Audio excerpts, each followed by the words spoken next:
Bienvenido de nuevo. Hoy nos acompaña otra vez el coronel Lawrence Wilkerson, que fue jefe de gabinete del secretario de Estado de Estados Unidos. Gracias por volver a estar con nosotros. Quería preguntarle hoy por lo que está ocurriendo entre Israel, Irán y Estados Unidos. Hemos visto algo bastante notable, diría yo. Y es que Irán, en esencia, ha extendido su capacidad de disuasión hasta el Líbano. Atacó a Israel porque Israel había atacado al Líbano. Es decir, esto es, en cierto modo, algo realmente extraordinario. Israel no tuvo que atacar directamente a Irán, y parece que Israel se niega a aceptar esta disuasión extendida. Pero de nuevo, no parece que tenga opción, así que solo puede seguir adelante. ¿Cómo evalúa usted la situación ahora? How are you assessing the situation now? Getting worse with every minute. Cada minuto que pasa, la situación empeora. Escucha lo que dijo Ehud Barak, a quien conoces, ex primer ministro de Israel. Cito, «Ni la presión militar ni arrasar el sur del Líbano pueden derrocar a Hezbollah». Fin de la cita. Tiene razón el ex primer ministro. Pero está atrapado, Bibi está atrapado entre la espada y la pared. Por un lado, la pared, digamos, es Trump. Y la espada son quienes hacen campaña contra él, precisamente acusándole de no ser lo bastante duro con la seguridad nacional de Israel y además de inclinarse ante el presidente Trump. Así que, haga lo que haga, no puede ganar. Y creo que va a perder. So he can't win for losing, and I think he's going to lose. I think he's looking at his first dramatic loss. Creo que se enfrenta a su primera derrota seria en toda su larga carrera política. Así que esto se ha convertido, como solían decir mis estudiantes, en un asunto interno para Israel, tanto o incluso más que en un asunto político para Netanyahu, un asunto político personal para él, más que en una cuestión de seguridad, ya sea de Estados Unidos, de Israel o, si se quiere, de Irán. Y en todo esto justo estuve en otro podcast donde salió este tema y le di bastantes vueltas. Pero todo eso pasa por alto el verdadero fondo de esta lucha, de este aspecto concreto. La lucha tiene que ver con un Estado palestino y con lo que Israel ha hecho mientras tanto con los palestinos.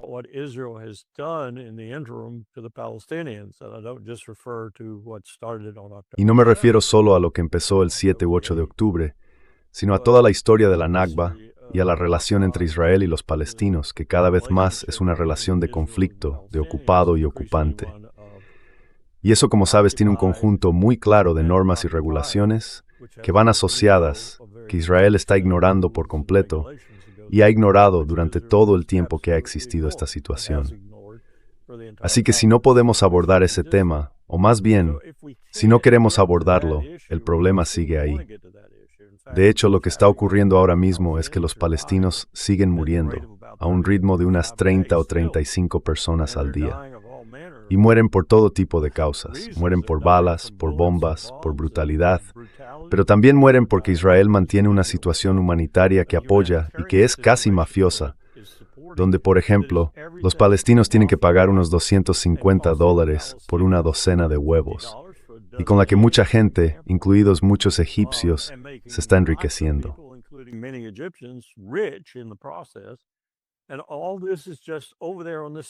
Y todo esto está ahí, al margen. Estamos mirando a Hezbollah, estamos mirando a Dahiyya, estamos mirando a Beirut.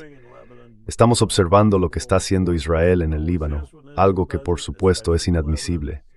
Siempre lo es cuando lo hace Israel, sobre todo contra los libaneses o los palestinos.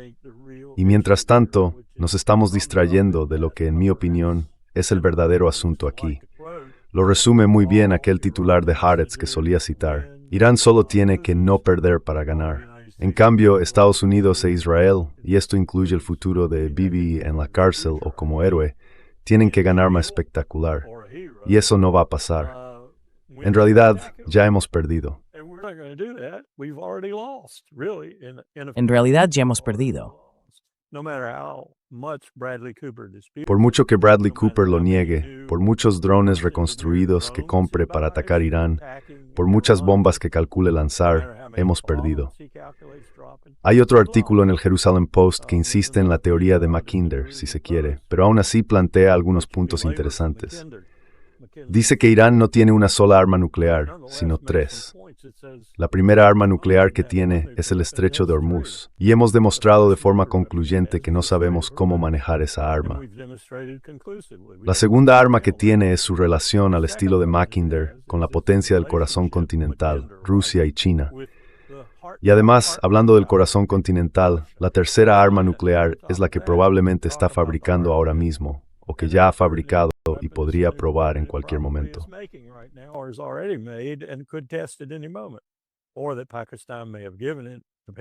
O que Pakistán podría haberlo entregado, según la versión del rumor en la que uno decida creer. Así que, ¿dónde estamos en todo esto? Estamos en el punto en que el presidente Trump dice que nunca afirmó ser el presidente que no iniciaría una guerra. ¿En serio? Quiero decir, tus mentiras son muchas y abarcan todos los temas de los que hablas, pero esta es simplemente desconcertante. Y no creo que tengamos... Al mismo tiempo, tengo que mencionar la situación interna aquí, en este país. Creo que nos dirigimos al desastre en lo que respecta a las elecciones de mitad de mandato. Y no tengo ni idea de qué va a hacer él ante ese desastre. Mientras tanto, Tom Cotton en el Senado y otros en la Cámara, pero sobre todo Johnson, el presidente, están trabajando para pegarnos a Israel de una forma que cuando el cemento se seque no se romperá jamás. Y será Israel quien saque la mayor ventaja de todo esto.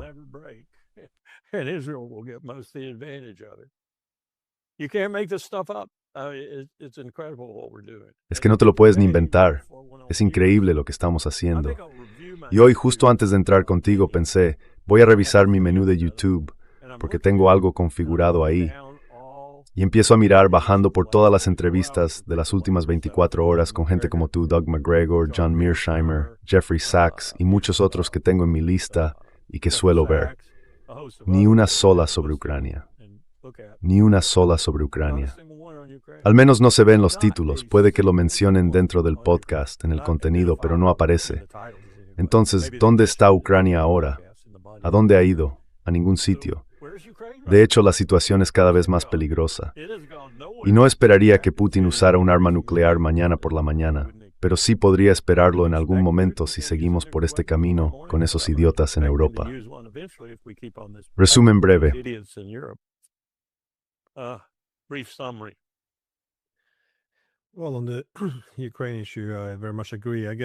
Bueno, sobre el tema de Ucrania, estoy bastante de acuerdo. Después de esta reunión en el Foro Económico Internacional de San Petersburgo, Putin volvió a mostrarse con un tono muy discreto, nada confrontativo. Pero tengo la impresión de que cada vez está más solo en esto. Quiero decir, su Consejo de Seguridad Nacional no está con él. La gente que le rodea parece estar diciéndole que ya basta. Y bueno, los europeos están expresando abiertamente su intención de seguir atacándonos. Sabemos que están usando el territorio de países de la OTAN para atacarnos. Sabemos que son sus armas. Sabemos que ellos están haciendo la selección de los objetivos. Entonces, ¿por qué no hacemos nada?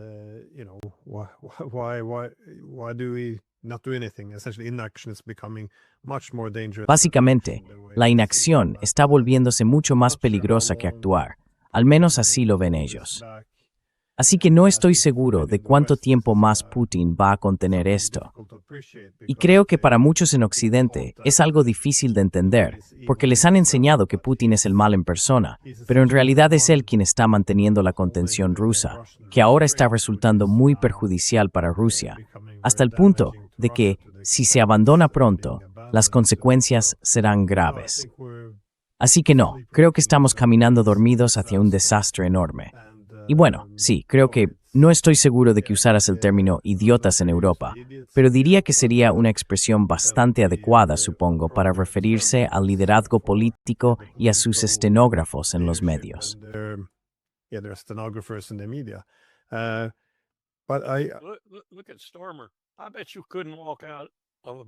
Mira, Starmer. Apostaría que no podrías salir de un edificio en Londres, o en cualquier parte de Inglaterra, quizá incluso en toda Gran Bretaña, salir a la calle y preguntar, ¿apoyas a Keir Starmer? Y encontrar a alguien que dijera que sí. Y sin embargo, sigue siendo el líder. Y podrías decir algo parecido de Macron. Y como dijo, ¿cómo se llama? Alice Weidel, creo, la líder de AfD en Alemania. A medida que gana más fuerza, y me interesa mucho ver dónde acaba, finalmente, uno se pregunta, por Alemania, el país más importante de Europa, en mi opinión. Y esa sensación de asombro se acentúa con lo que acabas de describir también.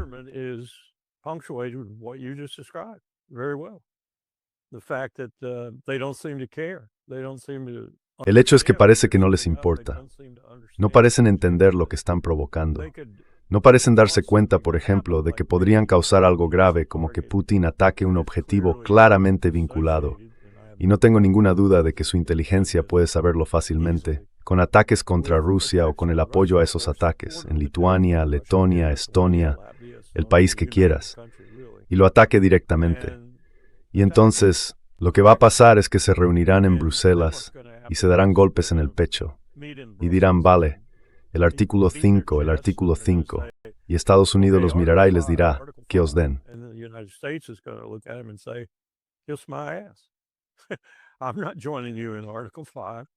No voy a unirme a ti en el artículo 5.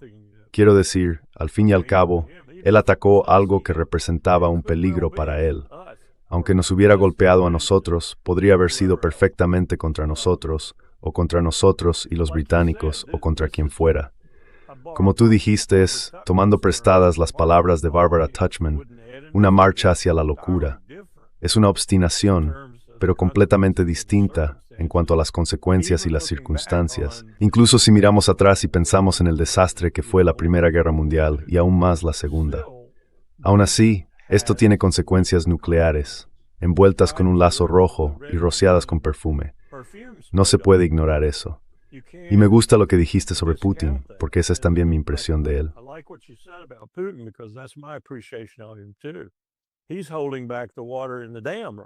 Ahora mismo está conteniendo el agua en la presa. No es como dicen algunos en este país, que tiene una gran oposición a lo que está haciendo. La gente quiere que la guerra acabe. Sí, puede que quieran que acabe, pero quieren que termine en términos estrictamente rusos. Y lo están frenando en cuanto a su prudencia, su cautela y su disposición a hacer todo lo posible sin llegar directamente a una guerra con la OTAN. Aunque creo que en su mente a veces dice cosas, y Sergei Lavrov también dice cosas, que me hacen pensar que han tenido reuniones y han dicho algo así como, bueno, ya sabes, al final tendremos que ir a la guerra cuando ellos lo hagan.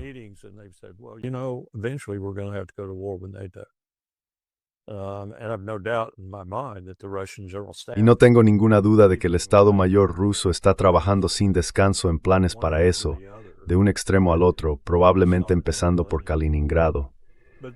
Pero esta es una situación muy peligrosa, y parece que no somos conscientes de ello. Si miras nuestros medios aquí, Glenn, pensarías que Ucrania es algo secundario, de lo que se informa quizá una vez por semana, y solo para decir lo canalla que es Putin. Y lo que está ocurriendo en el Levante, aunque tiene enormes repercusiones porque parece que Trump está perdiendo, pues a mucha gente en este país diría que probablemente entre un 50 y un 60% de las personas que piensan por sí mismas no les importa.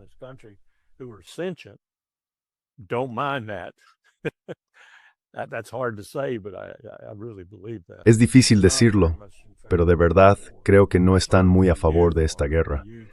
Desde luego los jóvenes no lo están. Los jóvenes que acaban de registrar su opinión con este nuevo sistema que estamos poniendo en marcha para el servicio selectivo y la conscripción. Y la mayoría de las encuestas y los resultados de esas encuestas me resultan incluso sorprendentes.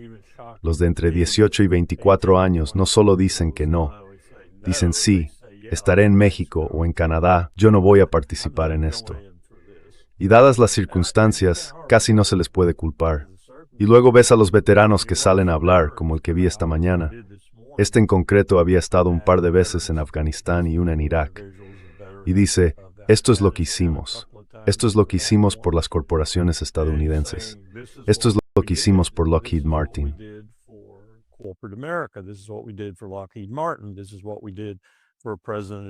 Esto es lo que hicimos por un presidente que no sabía lo que hacía. Por presidentes en plural, que no sabían lo que hacían. Esto es lo que hacíamos por la maquinaria de guerra. Esto es lo que hacemos por el complejo militar industrial. Lo sabemos. Y esos jóvenes de entre 18 y 24 años que están a punto de ser reclutados, puede que no lo sepan de una forma que puedan expresarlo, pero desde luego no van a ir a la guerra por Donald Trump. Así que, ¿por qué estamos siquiera hablando de esto? ¿Y por qué estamos mirando, como me dicen que hace el almirante Bradley Cooper, un dron iraní de ingeniería inversa que supuestamente va a cambiar las reglas del juego en Irán? Nada va a cambiar las reglas del juego en Irán. Ningún dron, ni nada parecido, ningún accesorio de guerra va a cambiar eso, porque esta teoría de Mackinder, creo yo, tiene razón. This Mackinder theory, I think, is right. One nuclear weapon is the Strait of Hormuz. The second Una de las armas nucleares es el estrecho de Hormuz. La segunda arma nuclear es la relación con Rusia y China. Y la tercera es la que están construyendo, o la que Pakistán les va a entregar. Así que eso es a lo que te enfrentas ahora. Quizá ya lo sepas, porque últimamente parece que estás buscando salidas, con cuidado y con firmeza, buscando constantemente una salida, sin poner en riesgo tu reputación como el mayor presidente que ha tenido el mundo libre. Aún así, creo que quieres salir de esto. Pero están atrapados. Bibi y él están atrapados. Bibi está atrapado en un contexto político en el que su oposición, que probablemente le ganaría si retrocede un solo paso, le dice que no está haciéndolo bastante duro en Líbano, que está sacrificando la seguridad de Israel por Donald Trump. You're not doing what you should be doing in Gaza. You're not finishing them off. You're killing them, but you're not killing them at a fast enough rate, and you're not killing them off. And Trump's telling him to slow down, even not to do this, not to do that, especially bombing in Daria, the southern part of Beirut. So what does he do? He does the one, he probably loses the election and goes to jail and lives in ignominy for whatever portion of his life he has left. If he does the other, Barack says you're not going to accomplish anything. I think Barack's right. He's not. Hezbollah has the advantage on him, I think, now. And this morning, one of the people I was talking with was saying, proxies, they're proxies. The Houthis, Los hutíes, Hezbollah, Hamas, son apoderados, dicen. Pero yo dije, no son apoderados, son aliados igual que nosotros tenemos aliados, y tampoco son terroristas. Puedo hacer un buen argumento legal tanto bajo el régimen internacional como en el ámbito nacional. Puedo presentar un buen caso legal sobre poder ocupante y territorio ocupado y justificar a Hamas. No es realmente una excusa. En la visión de Ronald Reagan son luchadores por la libertad. Ya sabes, eso de que el luchador por la libertad de uno es el terrorista de otro. Creo que fue lo que dijo. Y puedo hacer el mismo argumento para Hezbollah y también para cualquiera que luche del lado de Irán. Son aliados de Irán y están aliados.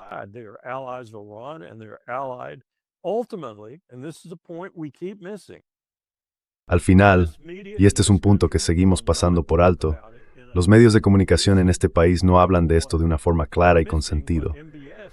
No vemos lo que MBS, por razones que no son precisamente de benevolencia, sí ve, y otros como él también, los palestinos.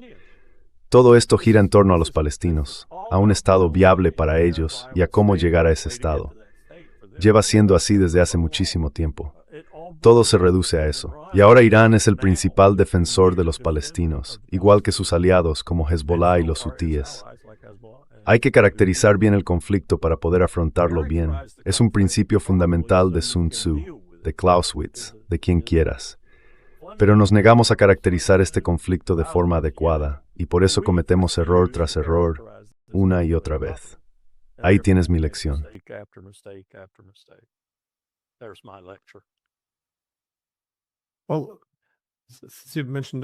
Bueno, como has mencionado, creo que sí. Resolver la cuestión palestina es evidentemente el núcleo del problema. Y si Israel hiciera un cambio fundamental en su política exterior, es decir, si abandonara esa estrategia de clean break basada simplemente en dominar a sus vecinos, creo que tendríamos que, incluso Kagan la ha abandonado, por lo visto. Lo sé. Bueno, creo que en ese punto Israel tendría que encontrar la manera de entenderse con Irán. Pero para hacerlo, antes tiene que intentar resolver la cuestión palestina. Porque puedo entender hasta cierto punto por qué los israelíes han hecho lo que han hecho en los últimos 30 años. Si tienes al hegemón global, a Estados Unidos, respaldándote y diciéndote que no necesitas hacer concesiones, ¿por qué ibas a hacerlas? Pero cuando ves que ese hegemón está en declive y que mañana estarás en una posición más débil que hoy, entonces, sin duda, este es el momento de cerrar un acuerdo.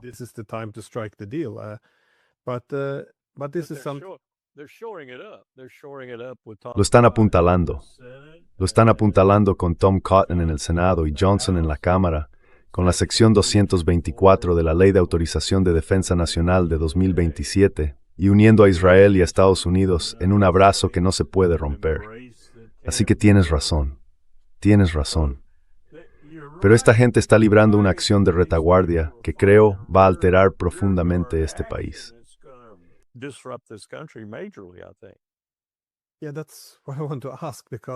Sí, eso es lo que quiero preguntar, porque ahora vemos que los iraníes están extendiendo su capacidad de disuasión hasta el Líbano. Pero también he visto hoy un informe del portavoz político de Hamas, Hassan Qasem, que decía que los iraníes se pusieron en contacto con ellos y les informaron de que cualquier alto el fuego incluirá también a Gaza. Es decir, que Israel ya no puede tener un alto el fuego con Irán y seguir con la matanza en Gaza. Así que básicamente, sí, Rissings a Haber Formel.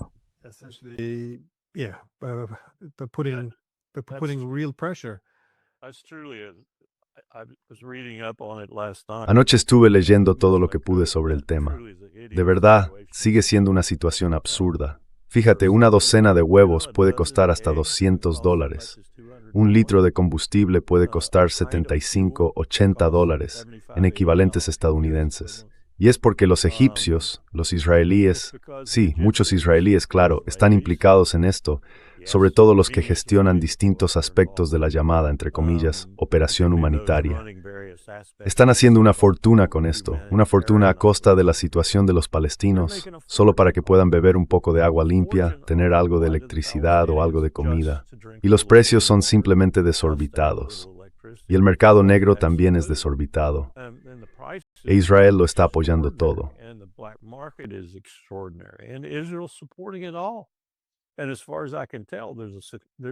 Y por lo que puedo ver, hay un gran sector en Egipto que también lo apoya.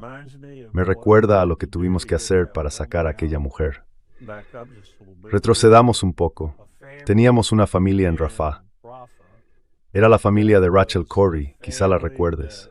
Yo desde luego sí, porque era jefe de gabinete del Departamento de Estado, intentando que Israel admitiera que la habían asesinado. Yo sabía que la habían asesinado. Vi las pruebas. La habían asesinado. Vi el video de la excavadora, pero nunca lo reconocieron. Nunca hicieron una investigación que tuviera sentido para nadie. Ni siquiera respondieron al secretario Powell. Le contestaron con una respuesta de trámite. Hicimos esas investigaciones y poco más.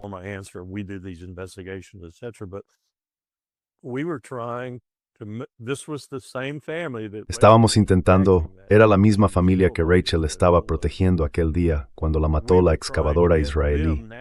Intentábamos sacarlos de allí, ayudarles un poco más, y había una mujer embarazada con ellos, llevarlos hasta Rafah. Pero el precio por sacarlos con los egipcios como principales intermediarios no paraba de subir. Cuando terminamos, ya superaba los $100,000. Ya sabes, todo el mundo está aprovechándose de esto de una forma bastante sórdida para ganar dinero. E Israel es uno de los que más se benefician, los que realmente lo hacen posible. Así que aplaudo a Irán. Bien por ti, Irán. Volvamos al verdadero problema.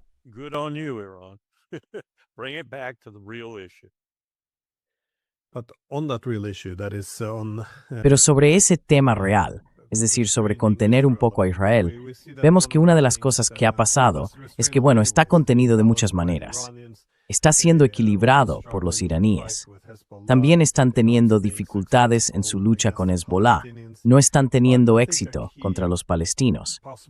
Pero creo que una cuestión clave, quizá la más importante donde está en declive, es su posición internacional. Y sobre todo en Estados Unidos, porque es Estados Unidos quien proporciona el dinero, las armas para hacer estas cosas, y también la inteligencia, por cierto. Pero ahora vemos que, a medida que el apoyo a Israel disminuye, hay un esfuerzo por integrar legalmente a Israel dentro del complejo militar industrial estadounidense. Y esto tiene que ver con esta nueva sección 224. Me preguntaba si podrías explicar qué significa realmente esto. Es decir, ¿qué está en juego aquí?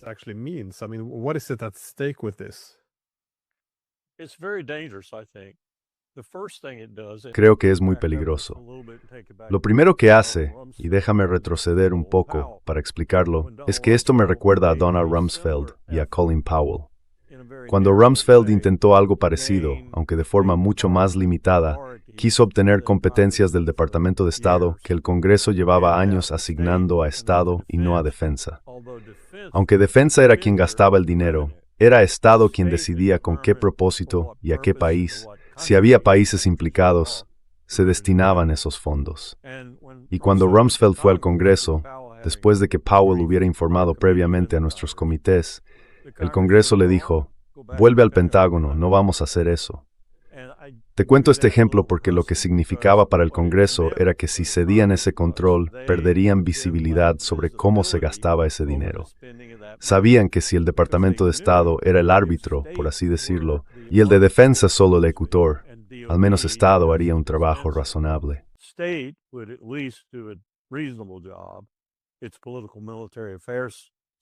Su sección de asuntos político-militares, por ejemplo, de la que dimitió recientemente Josh Paul, quizá lo recuerdes, lo hizo por las violaciones de Biden, Blinken y Sullivan a ese control. El Departamento de Estado al menos permitía que el Congreso tuviera cierta visibilidad sobre lo que estaba ocurriendo a través de sus distintos comités y demás. Pues bien, lo que intentan hacer con la sección 224, y aún peor, aunque no la he leído todavía, la sección que está impulsando Tom Cotton en el Senado, que complementará esta cuando el proyecto de ley llegue a la conferencia y se combine para su aprobación, es todavía peor. Básicamente significa que todo lo que antes se hacía mediante un memorando de entendimiento de 10 años o de una duración similar, que en este caso se habría acordado para el año 2027, y que establecía, en esencia, que $3.800 millones al año, o 4.000 millones, Netanyahu quería subirlo a 5.000 millones, quedaría codificado por 10 años, pero bajo este nuevo procedimiento.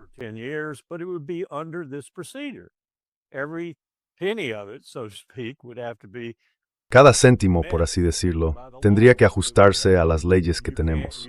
No se puede usar este equipo para matar a civiles, hombres, mujeres, niños y demás. Ahora bien, sí, Biden, Blinken y Sullivan actuaron de forma muy ilegal. Violaron la ley en lo que respecta a esa autorización y supervisión al comienzo de este conflicto. Pero al menos existía. Ahora ya no existirá en absoluto. No habrá ningún tipo de control sobre este gasto de dinero. Y tampoco habrá una garantía real de que el dinero no aumente de forma precipitada dentro de este acuerdo. Y el intercambio que va a producirse de inteligencia, de tecnología, de todo lo relacionado con el complejo de seguridad en ambos países, bueno, te doy una pista sobre quién va a sacar más provecho. Como siempre, los israelíes, las 24 horas del día, los 7 días de la semana.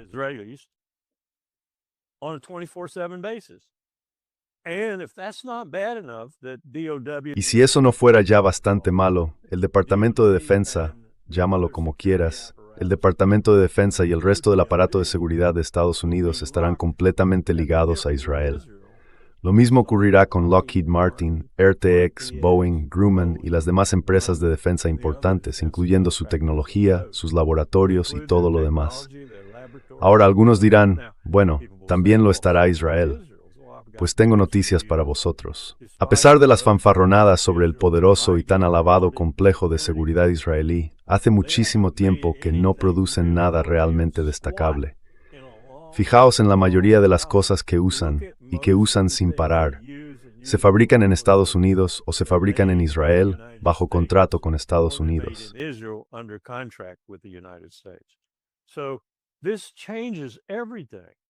Así que esto lo cambia todo, y ellos lo saben. Bibi utilizó a un congresista estadounidense. Tenemos una grabación de la llamada telefónica. De verdad, usó a un congresista de Estados Unidos para redactar esta sección 224, presentarla y hacer el trabajo sucio por él en el Congreso. Y en la conversación que mantuvieron, Bibi le dio las gracias a este tipo por lo que estaba haciendo por Israel. Porque lo que hizo fue, básicamente, poner en marcha algo que sabía que llamaría la atención de todos sus colegas con inclinaciones pro-israelíes. Y lo consiguió. Y Tom Cotton está haciendo lo mismo en el Senado. Ahora bien, no sé si Tom recibió una llamada de Bibi Netanyahu, una o dos, pero sí sé que probablemente fue animado a hacerlo por contactos que tiene en Israel.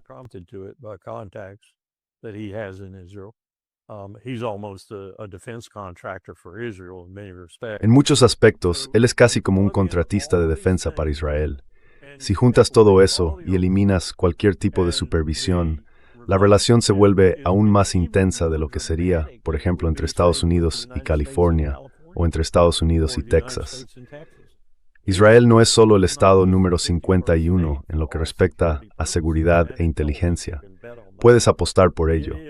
Está dentro de la Casa Blanca las 24 horas del día, dentro del Congreso las 24 horas del día. Es algo insidioso, traicionero y letal, sobre todo para Estados Unidos. Y además, este es el último punto, va en contra, y precisamente por eso ocurre, de al menos entre un 57 y un 60% de la ciudadanía estadounidense que está expresando su opinión sobre esto, sobre la guerra y sobre la relación en general.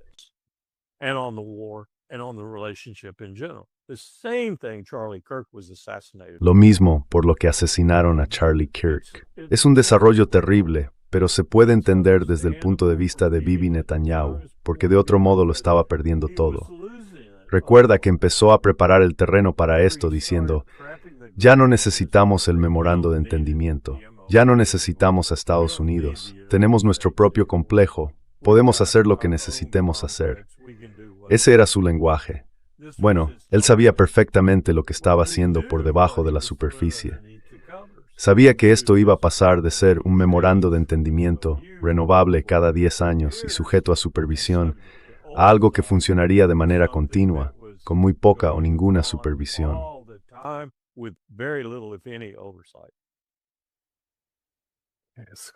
Overaas ställning på sin dispostor. Dudo que haya existido nunca una relación así dentro de un grupo de estados modernos. Me refiero, por ejemplo, a la OTAN. Un crítico, bueno, no necesariamente un crítico de Israel, me decía el otro día un general del ejército, ni siquiera tenemos algo así en la OTAN. Exacto, no lo tenemos. No tenemos nada parecido con ningún otro país del mundo.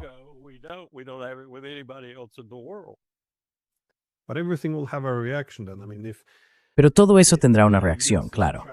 Quiero decir, si Estados Unidos queda atrapado legalmente en un acuerdo así con los israelíes, donde tienen ese tipo de acceso sin ningún control, podría pasar justo lo contrario. Eso solo alimentaría aún más su resentimiento.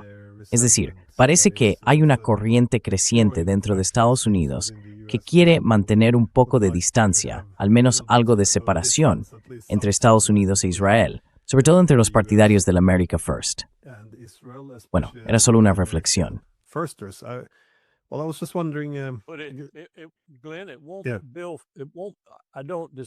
Glenn, no te discuto en cuanto a largo plazo, pero puede que no tengamos un largo plazo.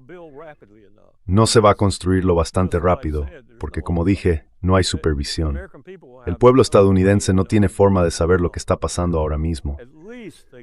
Al menos pudieron ver cómo Josh Paul dimitía, y lo hacía en señal de protesta, desde la Oficina de Asuntos Político-Militares del Departamento de Estado, que era la responsable de esa supervisión. Eso sí lo pudieron ver. Pudieron entenderle cuando salió, protestó, se convirtió en orador y fundó un comité de acción política que en realidad es un comité anti-AIPAC. Y está funcionando ahora mismo. Está atrayendo gente, apoyando candidatos y ya ha ganado con varios de ellos. Así que es una acumulación lenta de poder anti-AIPAC, por decirlo así. Y debería añadir también poder anti-FDD, porque FDD es tan malo como AIPAC. Pero llevará tiempo. Y todo esto va a ocurrir en la sombra. Naulin Sestegyoes no verá los efectos de esto en tiempo real.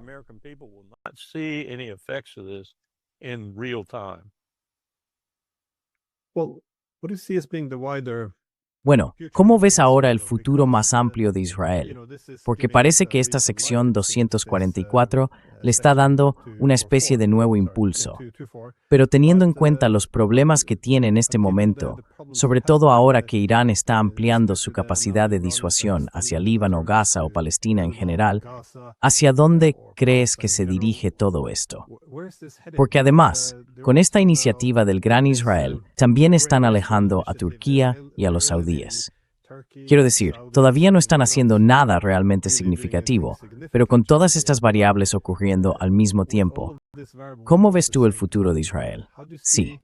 The future of Israel looking. Very Because- bad.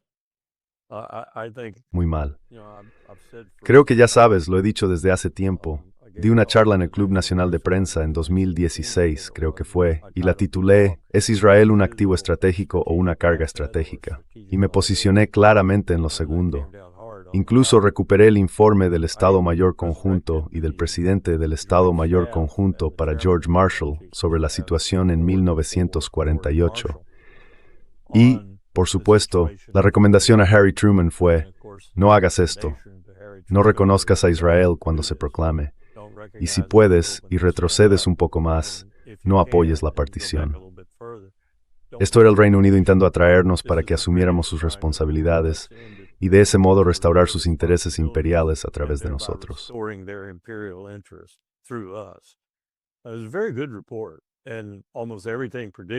Fue un informe muy bueno, y casi todo lo que se predijo en ese informe se ha cumplido. Hoy en día es muy difícil, con la Guerra Fría terminada y sin necesitar, por así decirlo, un portaaviones insumergible al final del Mediterráneo. Muy difícil incluso justificar por qué Israel y Estados Unidos mantienen una relación. Extremadamente difícil cuando se deja el Holocausto fuera de las consideraciones. Y no conozco a nadie con una naturaleza lógica y consciente que pueda decir que no se está creando ahora una repetición del Holocausto en Gaza y sus alrededores por parte de quienes vivieron el original. Es decir, eso es simplemente una realidad, creo yo.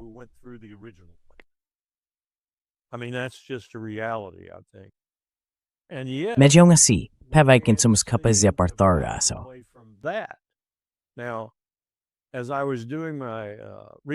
Cuando estaba preparando mi investigación para la charla ¿Es Israel una carga o un activo estratégico?, tuve que revisar con detalle los años de la Guerra Fría.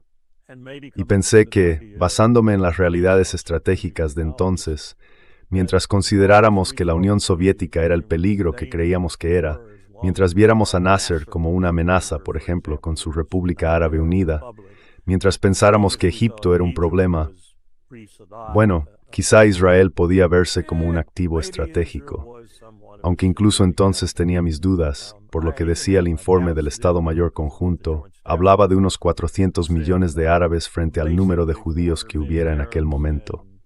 No encajaba. En realidad, lo que mostraba era una especie de resaca, un resto de odio o de desprecio británico, llámalo como quieras, hacia los árabes. Eso era lo que reflejaba.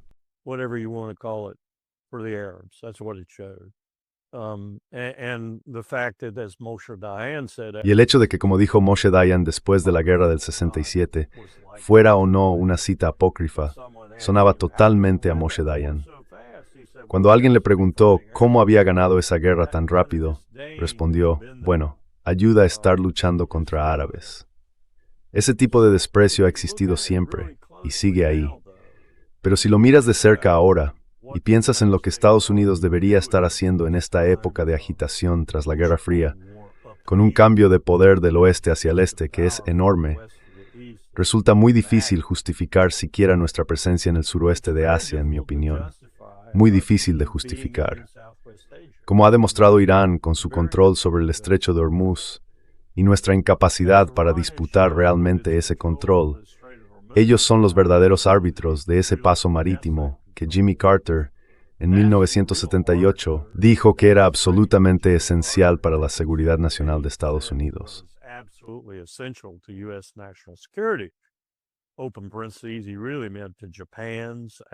En realidad se refería a Japón y a otros, porque incluso en aquel momento no era algo esencial para nuestra seguridad, pero sí lo era, sin duda, para la seguridad de algunos de nuestros aliados. Dicho esto, eso ya no es así. E Irán ha puesto punto final a que eso siga siendo así. ¿Por qué no podéis llevaros bien con Irán, en el fondo? ¿Por qué no podéis negociar el fin de esta guerra? ¿Por qué no podéis llegar a algún tipo de acuerdo que aborde el verdadero problema aquí, que es Palestina? Bueno, no podéis por esa desventaja. Es decir, eso es lo que estamos haciendo. Eso es lo que estamos demostrando. Así que lo primero que hay que hacer es convertir esa desventaja en algo neutral, o mejor aún, en una ventaja.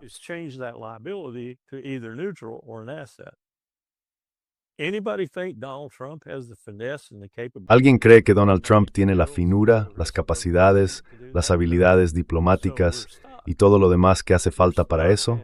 No. Así que estamos atascados. Estamos atascados y además en un momento en que nuestra situación interna parece tensa y peligrosa también. Así que tengo que concluir que este cambio de poder, por así decirlo, en el mundo va a producirse mucho más rápido de lo que pensaba, y que quizá incluso Ucrania acabe contribuyendo mucho a ello, y terminemos con un maldito conflicto global que ponga una especie de punto final a este cambio, al final del cual, por supuesto, seremos solo una sombra de lo que fuimos, nosotros, los Estados Unidos de América. Nuestra situación actual, físicamente hablando, parece ponerle un signo de exclamación a todo eso.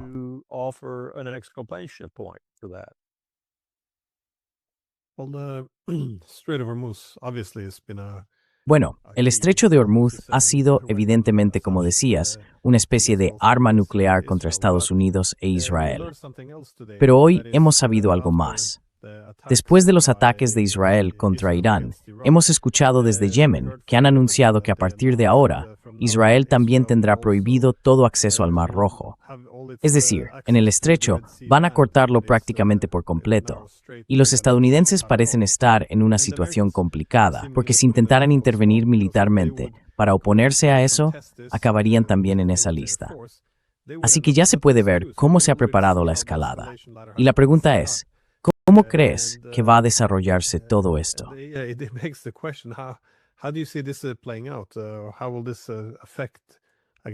¿Cómo va a afectar esto, supongo, a los problemas más profundos? No solo para Israel, sino también al compromiso de Estados Unidos de defender a Israel, pase lo que pase.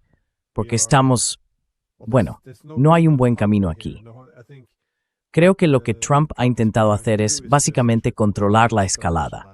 Decirle a los iraníes, vale, tenemos un alto el fuego, y luego empezar a recortar ciertos espacios. Podemos imponerles un bloqueo, podemos seguir matando gente en Gaza. El alto el fuego sigue vigente en el Líbano, o al menos fingimos que sí. Pero cuando los iraníes suben en esa escalada, suele ser de forma desproporcionada, y el problema es que pueden seguir subiendo junto con Estados Unidos. Así que, ¿hacia dónde va Estados Unidos a partir de ahora? Porque esta es una carta interesante para jugar en este momento.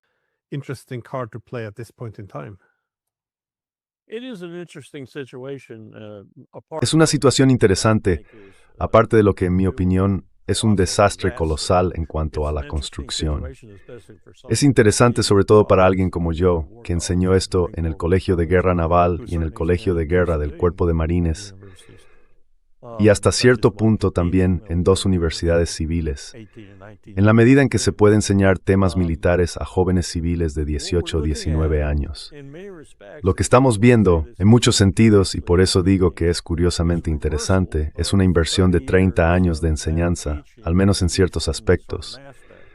Siempre nos preocupaban, y de hecho escribí un trabajo sobre ello, todos los estrechos clave del mundo, todos los pasos angostos más importantes del planeta. Y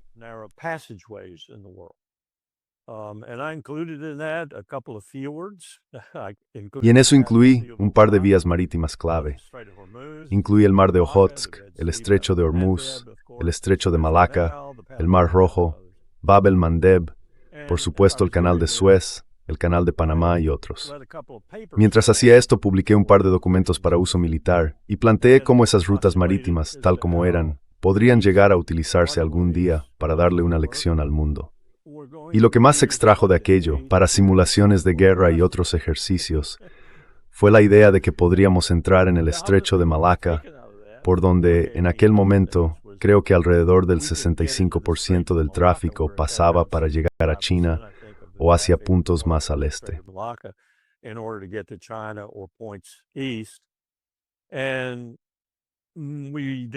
Hicimos algunos cálculos sobre cuánto costaría desplazarse por la zona y descubrimos que no eran viajes tan caros y que quizá el estrecho de Malaca no era tan esencial como parecía. Era simplemente muy práctico, ahorraba algo de dinero y poco más.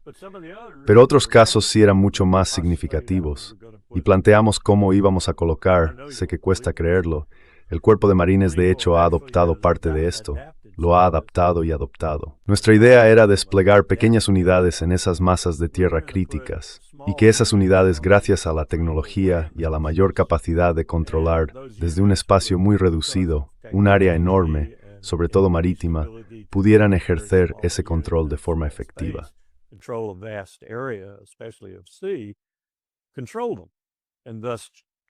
Controlarlos y así asfixiar a todos nuestros enemigos cada vez que íbamos a la guerra. Y todo esto para decir que lo que ha salido de ahí es realmente interesante para alguien como yo, que estuvo implicado en eso con el nivel de detalle con el que lo estuve, y ver cómo se ha usado en nuestra contra. Y cómo, en el futuro, ciertas de esas vías marítimas podrían volver a usarse contra nosotros y aislarnos hasta el punto de quedarnos solo con el Caribe, una costa del Pacífico y otra del Atlántico. El resto nos estaría prohibido o sería muy peligroso viajar por allí. Podría pasar fácilmente, y desde luego podría pasar si empezamos a colocar armas en el espacio y cosas por el estilo que forman parte del acuerdo del Domo Dorado.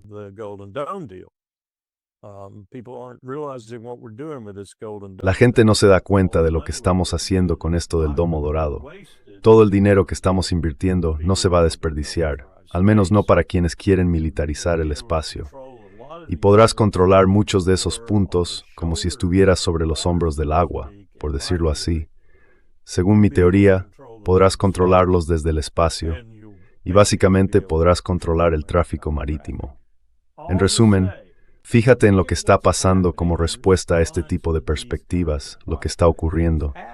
Y todavía no se ha consolidado de verdad, salvo quizá con China y tal vez con Rusia, de forma más regional.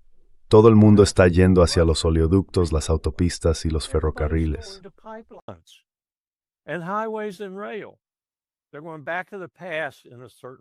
En cierto modo están volviendo al pasado. Oleoductos, no. Pero sí, incluso ahí, en cierto sentido. Caray, yo pintaba tuberías de gas y petróleo en Texas cuando tenía 16 años. Así que estamos volviendo a los oleoductos norte-sur, este-oeste. Y nos estamos alejando del entorno marítimo por todas esas razones que acabo de explicar, aunque no muy bien, pero también porque las armas espaciales van a complicar las cosas. Y dirás, bueno, las armas espaciales también pueden golpear los oleoductos. Vale, no pasa nada, reparas la tubería. Pero es bastante difícil sacar un transatlántico del fondo del mar o limpiar el petróleo de la superficie del océano. En cambio, estos oleoductos están apareciendo por todas partes.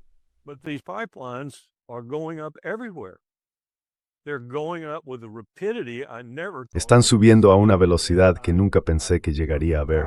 Y sin embargo fui con Powell a la sede de ExxonMobil y vimos los oleoductos, los que ya estaban bombeando, los que estaban en proyecto y los que estaban en construcción. Y le dije, y Powell estuvo de acuerdo, ahí está el futuro del mundo. El futuro del mundo, el mapa de ExxonMobil. Y ahora ese mapa es probablemente 10 veces más denso en oleoductos. Y fíjate en lo que acaba de hacer MBS, supuestamente con la inversión de su fondo soberano en el oleoducto que iba a salir del norte de Arabia Saudí hacia Haifa, luego a Ceyhan y después a Europa, para aliviar algunos de los problemas con el petróleo ruso y todo lo relacionado.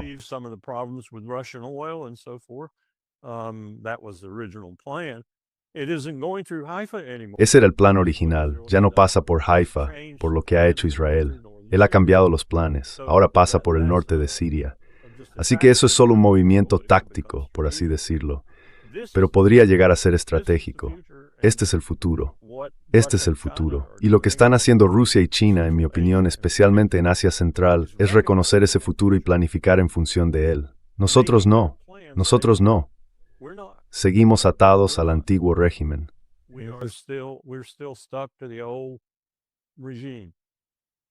But this is the old Mackinder goal of, Pero este es el viejo objetivo de Mackinder, establecer corredores de transporte terrestre para privar a las potencias marítimas de su dominio. Y se pueden volver a trazar paralelismos con lo que está ocurriendo en Europa. Solo hoy, o quizá ayer, la Unión Europea anunció que sus misiones navales en el Mediterráneo se ampliarían para permitirles abordar lo que llaman los petroleros de la llamada flota en la sombra rusa. Pero en algún momento se van a dar cuenta. Quiero decir, es muy extraño hacer esto justo cuando el mundo se está volviendo multipolar, porque los rusos y otros ahora pueden empezar a responder. También pueden imponer sanciones a los barcos occidentales. También pueden empezar a abordarlos. Así que socavar la libertad de navegación ahora parece algo bastante destructivo, sobre todo teniendo en cuenta que las potencias euroasiáticas tienen corredores terrestres, mientras que los occidentales no. Por eso creo que es un desarrollo un poco sensato. for a foolish development. Muy insensato. Y basta con que eso evolucione, por ejemplo, hacia el comercio de esclavos a través del Atlántico y todo lo que eso generó en términos de piratería. Con eso ya es suficiente. Tendremos flotas rebeldes navegando por los mares, atacando cualquier objetivo que puedan, porque no habrá nadie que las detenga. Va a ser muy difícil recomponer todo lo que se está rompiendo ahora mismo. Creo que ese es uno de los fallos. Como decías, va a suponer un cambio enorme en las rutas del comercio mundial, porque la gente no va a querer enviar mercancías a nivel global, no va a querer hacer las cosas de forma global. Van a preferir hacerlo dentro de su propio territorio o de una manera más segura y más barata. Normalmente el factor decisivo, al menos según lo que yo entiendo del libro de Frankopan sobre la nueva ruta de la seda, es que siempre resulta más barato hacerlo por tierra.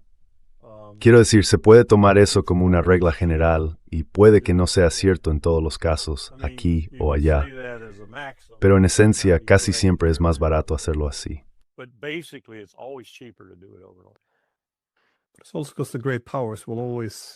También ocurre porque las grandes potencias siempre tendrán cierto poder al poder interrumpir el comercio internacional. Esto es algo que los alemanes aprendieron muy bien.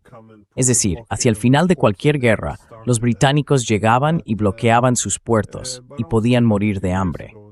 Pero también, hace 22 años, cuando tuvo lugar la Revolución de las Rosas, la Revolución Naranja, en Ucrania, muy respaldada por la OTAN en 2004, lo que preocupaba a los rusos era que la gran mayoría del gas que iba de Rusia a Europa pasaba por Ucrania. Eso significaba que si Estados Unidos y sus socios lograban en esencia hacerse con el control de Ucrania, podrían unificar a los consumidores de energía con los países de tránsito en contra del proveedor de energía, que es Rusia.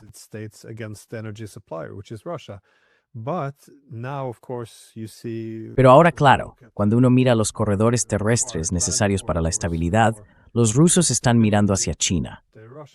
Quiero decir, comparten una frontera enorme y no hay países de por medio.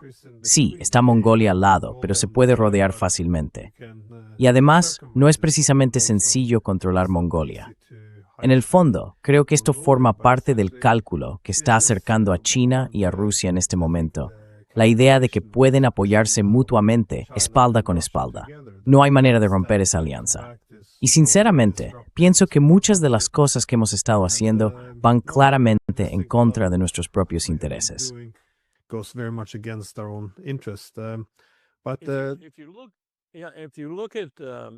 Pero si lo miras, si miras el libro de Frankopan de una forma global, diría que, al ver los mapas que incluye y otros que ya están disponibles, por fin alguien ha descubierto los ferrocarriles y ha empezado a hacer mapas. Lo que se ve es, creo, casi un sistema autónomo y desde luego con suficiente dinero y recursos energéticos como para hacerlo.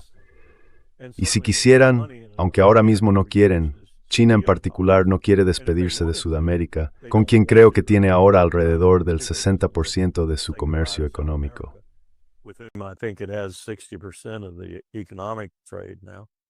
But if they wanted to, they could say, okay, Pero si quisieran podrían decir, vale, trazamos una línea por el centro del Atlántico y por el corredor Hugh hasta la Antártida y decimos fuera, nosotros vamos a vivir aquí, porque tenemos el 60-65% de la población mundial, más o menos ese mismo porcentaje del PIB, y la mayor parte se genera y podría generarse por completo en nuestra zona.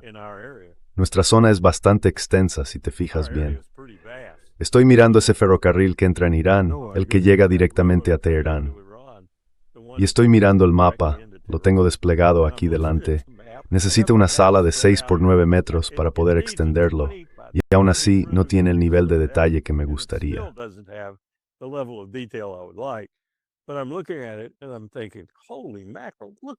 Pero lo estoy mirando y pienso, madre mía, fíjate en todas las capitales que conecta a ese ferrocarril.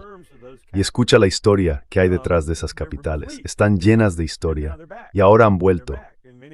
Han vuelto. En muchos casos tienen hoteles, por ejemplo, y Frankopan lo señala porque acaba de estar allí, hoteles que rivalizan con cualquiera en París, en Berlín, en Nueva York, en Los Ángeles o en San Francisco. Los igualan e incluso los superan y ahora sí están llenos en son. No me adrutumara sei. Es una nueva esta construcción.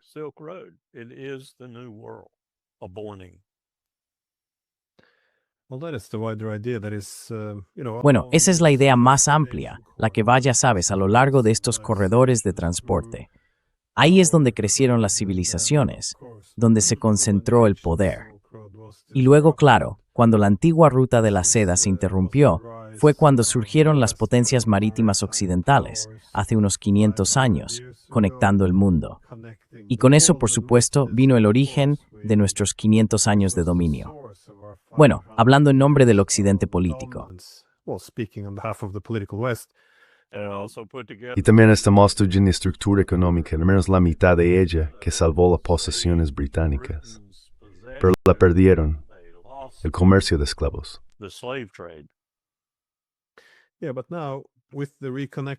Sí, pero ahora, con la reconexión o el relanzamiento de la antigua ruta de la seda, no solo con los corredores físicos como los ferrocarriles y los puertos, sino también con la ruta de la seda digital.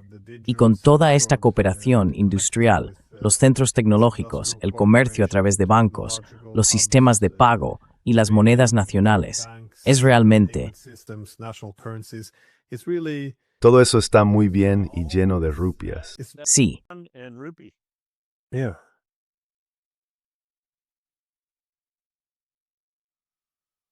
La moneda de la India.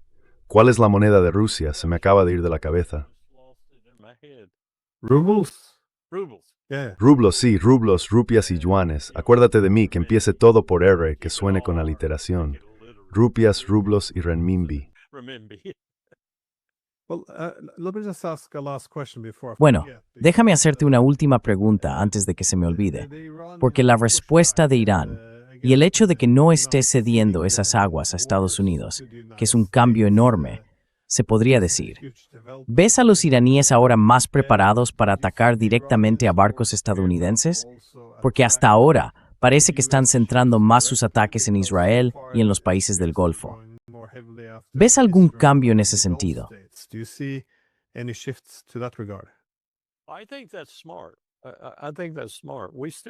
Creo que eso es inteligente. Sí, creo que eso es inteligente. Todavía tenemos la capacidad de causar mucho daño militar a Irán solo con bombas de hierro, incluso aunque sean simples si les añadimos un kit Hodam o lo que sea para hacerlas precisas. Irán no tiene por qué sufrir eso si puede evitarlo. Así que, ¿por qué hacerlo? Si no le queda otra, creo que lo hará. He visto videos que creo que son reales, con impactos sobre el Abraham Lincoln, sobre destructores y cruceros. No son impactos que los hundan, pero sí golpes que alcanzan el SIC, el Centro de Información de Combate, y que han dado en zonas cruciales de algunos barcos.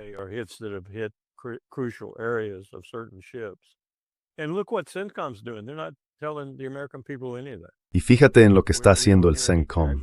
No le están contando nada de eso al pueblo estadounidense. No oímos hablar de bajas. No oímos hablar de bajas humanas. Y quizá no las haya habido, pero lo dudo mucho. Además, no han usado sus misiles más potentes. Es casi como si dijeran, mira lo que podemos hacer si queremos, podemos alcanzarte, podemos atravesar tu impresionante red de defensas de superficie, submarinas y aéreas, y podemos golpearte. Si llegaran a lanzar uno de esos misiles hiperveloces, o varios, que es lo más probable, contra un objetivo importante como un portaaviones, lo hundirían.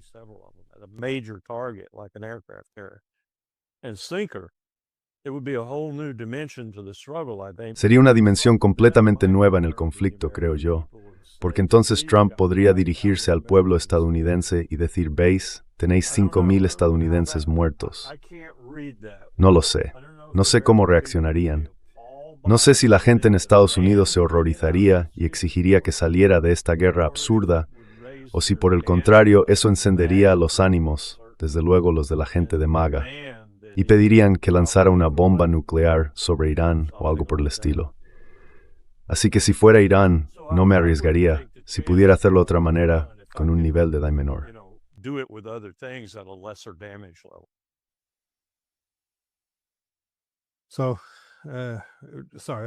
Perdona, voy a colar una última pregunta. ¿Qué crees que va a hacer ahora Israel? Porque está en una situación complicada, y cuando la gente en Israel dice que esto podría convertirse en una amenaza existencial, la verdad es que no es una exageración.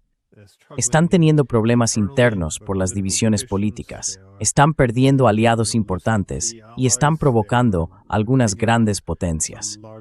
Hoy he visto en el Financial Times, incluso el Financial Times escribió que Netanyahu, después de 30 años intentando provocar una guerra con Irán, lo apostó todo a esto y perdió. Y la verdad me pareció un buen resumen.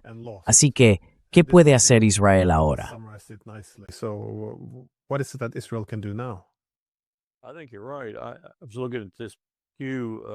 Creo que tienes razón. Estuve mirando una encuesta reciente de un centro de investigación hecha entre adultos de 36 países. No la leí entera, pero leí lo suficiente como para pensar que puede que tenga razón. El 67% de la gente, básicamente, cree que Israel está equivocada por primera vez en este tipo de sondeos, equivocada en casi todo lo que está haciendo. Y creo que eso refleja, si es preciso, que en 36 países, 2/3 de la población piensan así. Me parece un cambio real. No sé si en Estados Unidos está ocurriendo lo bastante rápido como para que se tomen medidas que realmente cambien la relación. No va a pasar lo bastante deprisa como para influir en 2024 ni en lo que sea su equivalente en el Senado.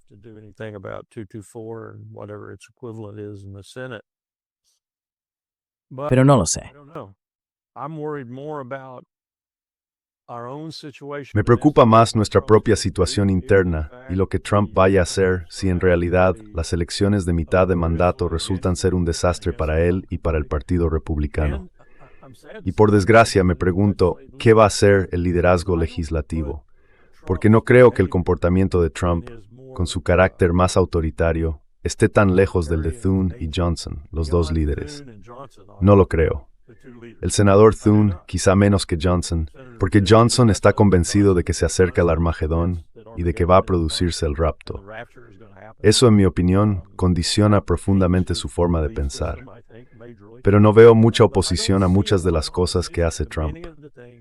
De hecho, veo una especie de aceptación entusiasta entre bastidores, entre mis antiguos colegas republicanos, y eso me preocupa tanto como el propio Trump. Así que la situación interna de este país está en el aire.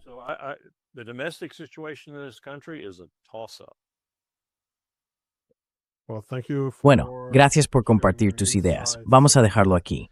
Así que, de nuevo, muchas gracias y que tengas un buen día. Gracias por traerme al corazón de Europa. Cuida.